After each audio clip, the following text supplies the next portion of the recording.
A very good day. You are listening to Change Radio News. Today is Friday, the 24th of October, 2025.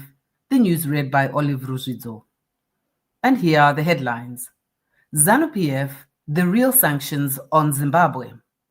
Senator Timba brands Zanu PF's 2030 agenda an undemocratic power grab. And court rejects Madzibaba WeShanduko's remand challenge.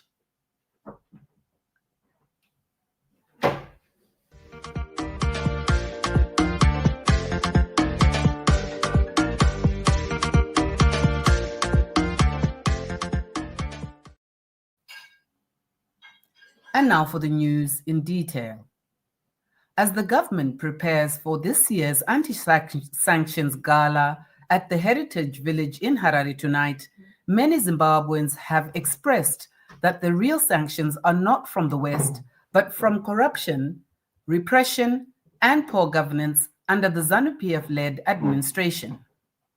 Critics argue that the event is meant to distract citizens from the government's failures as officials continue to blame Western sanctions for Zimbabwe's economic collapse. However, economists note the measures only target a small group of individuals accused of human rights abuses and state capture, not the wider economy. Meanwhile, civil society groups say Zanu PF's corruption, election manipulation, and crackdown of dissent have caused greater harm to Zimbabwe's reputation, investor confidence, and living standards than any external sanctions ever could. Senator Timba has strongly criticized Zanu PF's push to extend Emmerson Mnangagwa's stay in power beyond 2028, saying the move undermines democracy and the constitution. Speaking in Harare, Senator Timba said the ruling party's so-called 2030 agenda is less about development and more about entrenching power in a system already marked by corruption, repression, and economic collapse. He argued that if term limits are necessary to prevent corruption among local officials such as town clerks, then the same principle should apply to the highest office in the land. He warned that removing presidential term limits would only prolong Zimbabwe's deepening crisis, extending poverty, unemployment, human rights abuses, and the breakdown of public services such as health and education. He urged the citizens to defend the constitution, saying Zimbabwe needs an extension of freedom, opportunity, and justice, not an extension of political rule. Let's hear Senator Timba as he speaks. Fellow citizens, the now called term limits for municipal executives agreed at the same Zanu PF conference a masterstroke. I agree. Renewal and accountability strengthen public service. But if a town clerk must not overstay, why should the president? Our constitution already says 2 terms. Not 2+, not a reset. You cannot reform the bottom and entrench the top. True renewal must begin everywhere, from town hall to state house. The so-called 2030 agenda is not about development. It is about the extension of power in a nation already weary from repression and inequality. Politically, it means an extension of authoritarianism, an extension of fear, and an extension of human rights abuses.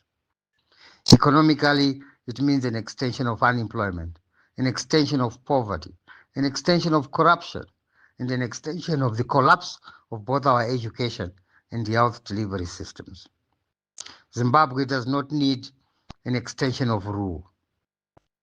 It needs an extension of freedom, an extension of opportunity, and an extension of justice.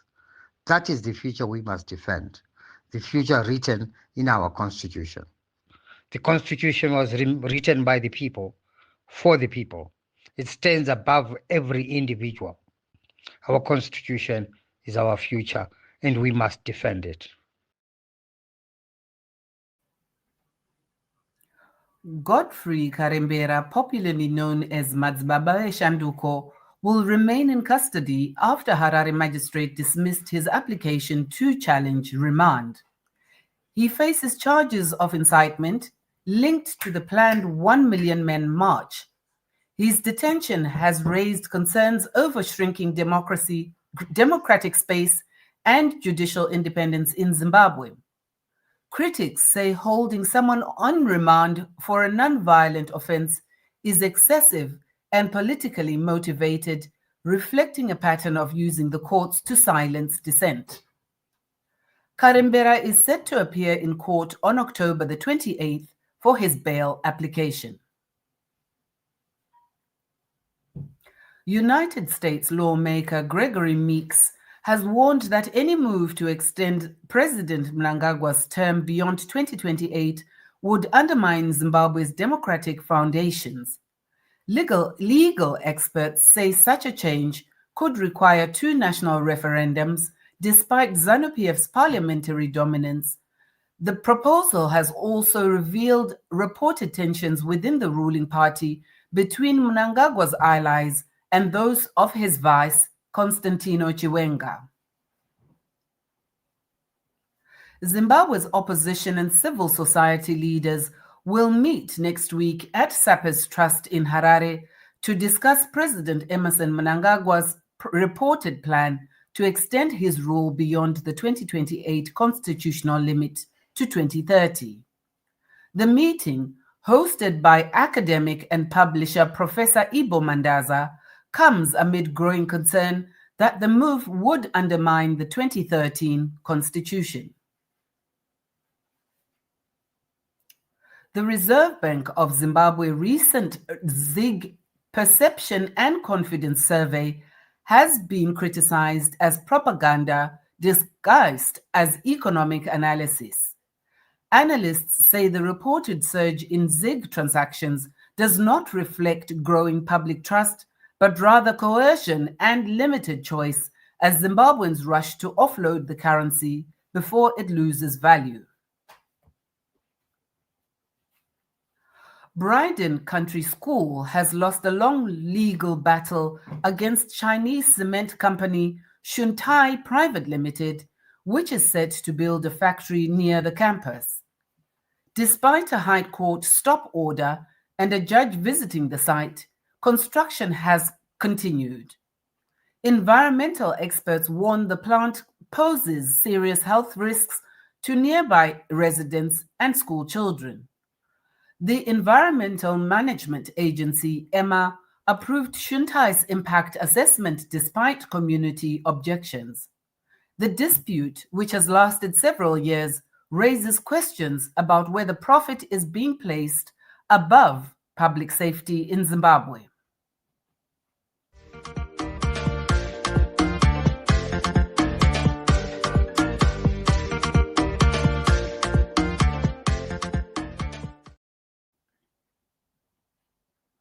And now for economic news. The Insurance and Pensions Commission says persistent errors in Zimbabwe's pension records are undermining confidence in the sector. IPEC's Cuthbert Munjoma warns IPEC's member Cuthbert Munjoma warns inaccuracies in membership and asset records could lead to underpaid benefits and delays, especially for those affected by the 2008 hyperinflation. The Commission is introducing a new electronic system to improve transparency. Unclaimed pensions now exceed 100,000 members, worth nearly $16 million. And in news from local communities, the Zimbabwe Republic Police have arrested 31-year-old Tafadzwa Mandaza, who allegedly stabbed her husband, 35-year-old Abraham Chirivayo, in Epworth. The incident, which occurred on the 23rd of October, is reportedly linked to a dispute over debts to loan sharks. Chirivayo sustained a severe stomach wound and has been hospitalized. Authorities are urging the public to reject domestic violence. In international news, former Ghanaian First Lady Nana Konadu Agyeman-Rawlings has died at the age of 76. She passed away on Thursday at Ridge Hospital in Accra after a short illness. Agyeman-Rawlings was the widow of late President Jerry John Rawlings and served as First Lady from 1981 to 2001. She made history by founding the National Democratic Party and the 31st December Women's Movement, empowering women across Ghana. And finally, in sports news, the Zimbabwe Football Association has announced that the Warriors will play friendlies against Algeria and Qatar next month ahead of the Africa Cup of Nations. The matches will help the team prepare for their AFCON opener against Egypt on December 22 in Morocco. ZIFA is also looking for a new head coach following the dismissal of Michael Neese. The Zimbabwe Football Association has partnered with the Ministry of Primary and Secondary Education to develop grassroots football. The initiative will nurture young talent, improve coaching, and promote education and community development through sport.